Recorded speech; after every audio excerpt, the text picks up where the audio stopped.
Welcome to The Explainer. Today we're deconstructing Lincoln Electric's second quarter 2026 financial results. Look, whether you closely follow heavy manufacturing, track global economic bellwethers, or you just want to see how a massive company navigates some really complex headwinds, this one is for you. We're going to break down exactly how they pulled off a record quarter, segment by segment. So let's just dive right in. Okay, we are bypassing the typical, boring corporate intro to hit you with the first jaw-dropping metric right out of the gate. A record $1.2 billion in net sales. That's a 12% jump compared to the prior year. And what is absolutely crucial to understand here is that organic sales made up the bulk of that, rising 10%. So it wasn't just some accounting magic or flashy acquisitions driving the top line. This was genuine, core business growth across their product areas. But hey, making money is only half the battle, right? Keeping it is the other. And that brings us to our second major metric. Lincoln Electric achieved a record 18.4% adjusted operating income margin. This brilliantly illustrates their improved cost management and operating leverage. Basically, they didn't just sell more, they sold more efficiently. They actually managed to squeeze out an extra 50 basis points of margin compared to the same time last year. And that was largely driven by strong volume and just really tightening up their internal cost structures. And as you'd expect, that efficiency dropped straight to the bottom line. We're talking record adjusted earnings per share of $2.93. That is nearly a 13% jump from the prior year's $2.60. When you combine double-digit top-line growth with expanding margins, well, you get this kind of substantial EPS growth. Management completely delivered on the profitability front. Now, before we get totally lost in the billions and basis points, I want to ground these financial figures for a second. We have to remember that these numbers represent real people, heavy manufacturing, and serious industrial resilience. Lincoln Electric isn't some software company printing digital licenses. They're the essential link in welding, cutting, and building actual infrastructure. These record profits are a direct reflection of accelerated capital spending in tangible, heavy industries. It's people out there actually bending metal and building the physical world around us. Section 1. Segment by segment breakdown. So, growth was actually entirely uneven across the globe. While the Americas grew volume by over 7%, international volume shrank by 4.7%, and the Harris Products Group volume dropped over 8%. Yet somehow company-wide revenue still hit a record. This divergence is the absolute core of the Q2 story. So let's break down exactly what happened in each of these regions. We absolutely have to start with the Americas because this segment was the powerhouse of the quarter. They successfully drove a 7.1% volume increase. Why? Mostly because of accelerated capital spending across the board.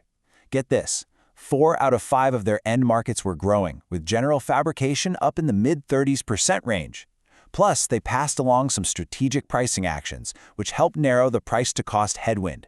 You combine that volume leverage with some tariff refunds, and the Americas saw their adjusted EBIT margin jump 110 basis points to a really impressive 19.7%. They were literally firing on all cylinders. But let's contrast the Americas with the international segment. It was a very different story across the ocean.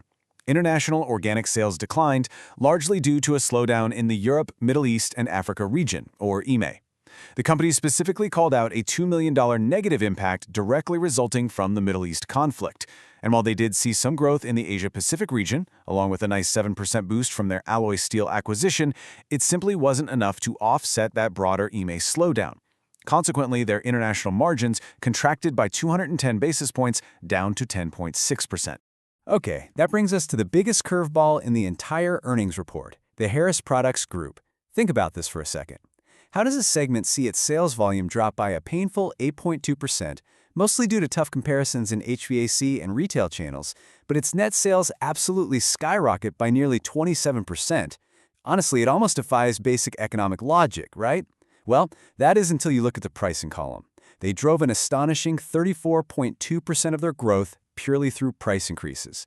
The answer to that mystery? Raw materials. The company explicitly noted that this pricing surge was driven by higher year-over-year metal costs, primarily silver. And what you should really take away from this is that it's a masterclass in pricing power. Lincoln Electric didn't just eat those inflationary costs. They successfully passed that cost inflation directly onto the consumer without destroying their margins. In fact, their adjusted EBIT margin in this segment actually increased to 20.4%. Incredible. Section 2. Cash flow and capital. Following the money. Get a load of this number. 138%. That is their cash conversion rate in the second quarter. Simply put, for every single dollar of net income they reported, they generated $1.38 in actual, tangible cash flow. This incredible efficiency generated $254 million in cash flow from operations. To put that into perspective, that's a 76% increase versus the prior year.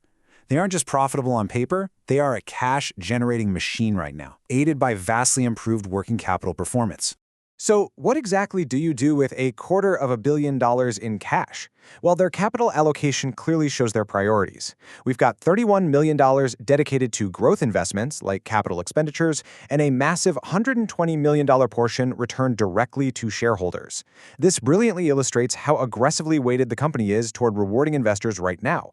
They are highly confident in their current operational footing, which allows them to heavily prioritize shareholder returns over outsized new internal investments. Let's break down that $120 million shareholder return a bit, because the mix is pretty important. The crucial point is that they distributed $43 million in dividends, which certainly keeps the income investors very happy. But the larger chunk, $76 million, went directly into share repurchases. By buying back their own stock, they are reducing the total number of shares on the market. That inherently makes every remaining share just a little bit more valuable, directly contributing to that record EPS number we talked about at the very beginning of the explainer. Section 3. The road ahead. Risks and opportunities.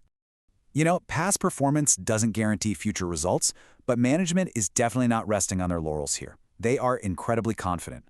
They are officially raising their net sales growth forecast for the year from high single digits to low double digits, and they're very specific about how they plan to get there.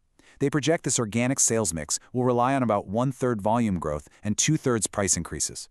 Basically, they're betting heavily that the pricing power we saw earlier will hold steady straight through the end of the year. Of course, no forecast is bulletproof, right? Management is currently weighing a pretty delicate balance of risks and opportunities. On the risk side, they are keeping a close eye on the net impacts of trade and regulatory policies, stubborn inflation in raw materials and labor, and ongoing geopolitical headwinds. But on the opportunity side, meaning things not currently modeled into their base assumptions, they see potential upside from future acquisitions. They also specifically note that a Middle East ceasefire could relieve that regional pressure we saw dragging down their international segment earlier. And really, that brings us to the core theme of this entire report: resilience. While macroeconomic pressures like inflation and geopolitical conflicts are a very real drag on certain segments, Lincoln Electric has proven they have the operational agility to pivot. If unmodeled opportunities, like an easing of those geopolitical tensions, actually materialize, it could quickly flip current headwinds right back into powerful tailwinds, boosting those international volumes back up to historical norms. Which leaves us with the ultimate question to ponder as we close out this explainer. We've seen that Lincoln Electric can pass along increased costs to the consumer, driving record revenues even when volume drops in key areas. But how long can that pricing power sustain record margins if global manufacturing volumes continue to soften? It is the classic macroeconomic tightrope, and how they balance price against volume in Q3 will definitely be the defining story to watch. Thank you so much for joining me for this breakdown. Keep learning, keep analyzing, and I'll see you in the next explainer.